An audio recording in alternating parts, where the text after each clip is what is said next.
राति पाहिले पाहिले राति पाहिले जागर शिव मंदिर लागिब भीड़ हइलो शिव मंदिर लागिब भीड़ राति पाहिले जागर शिव मंदिर लागिब भीड़ हइलो शिव मंदिर लागिब भीड़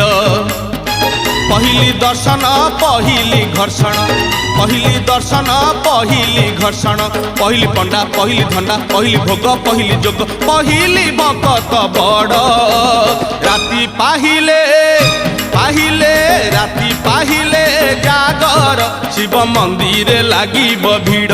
हइलो शिव मंदिर लागिब भीड़।